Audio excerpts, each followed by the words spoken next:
budaya dan identitas. Efesus pasal 5 ayat 8 sampai dengan 9. Memang dahulu kamu adalah kegelapan, tetapi sekarang kamu adalah terang di dalam Tuhan. Sebab itu, hiduplah sebagai anak-anak terang, karena terang hanya berbuahkan kebaikan dan keadilan dan kebenaran.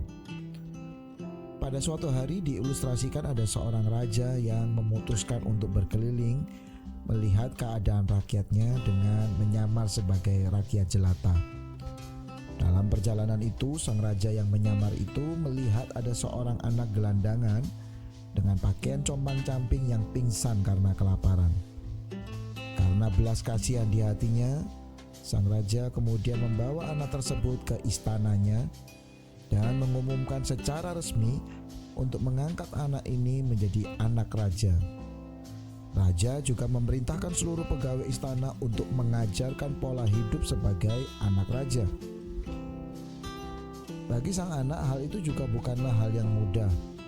Ia yang kerap kali mungkin tidak mandi, makan dengan menu, pola waktu, bahkan cara makan yang sembarangan, berkata-kata atau penggunaan pakaian yang acap kali juga sembarangan, sekarang harus berubah, dilatih, dibiasakan untuk makan secara teratur, hidup bersih dan sehat, cara bersikap, berkata-kata secara bijaksana, berjalan, bertindak sebagai seorang anak raja.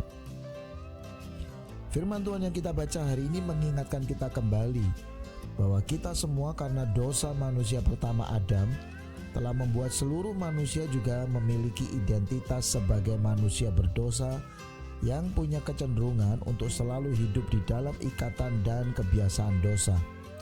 Roma 5 ayat 12 berkata, sebab itu sama seperti dosa telah masuk ke dalam dunia oleh satu orang, dan oleh dosa itu juga maut, demikianlah maut itu telah menjalar kepada semua orang, karena semua orang telah berbuat dosa. Tapi syukur kepada Allah yang dalam inisiatif kasih-Nya memutuskan untuk datang ke dunia, melihat dan merebut kita yang dicabik-cabik karena kuasa dan kendali dosa.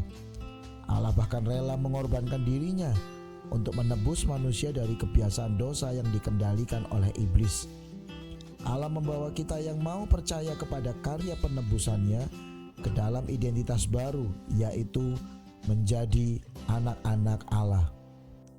Yohanes 1 ayat 12, tetapi semua orang yang menerimanya diberinya kuasa supaya menjadi anak-anak Allah, yaitu mereka yang percaya dalam namanya.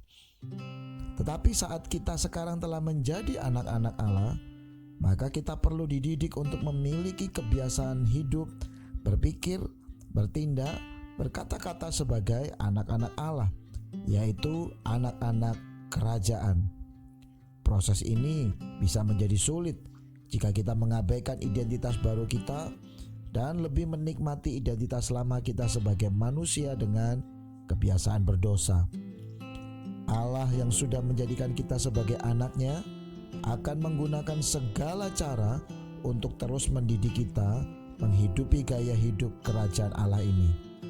Jadi, respon terbaik kita adalah miliki kerelaan hati untuk dibentuk oleh Allah. Anda bersedia? Gaya hidup kita akan ditentukan dari kesadaran akan identitas tentang siapa diri kita.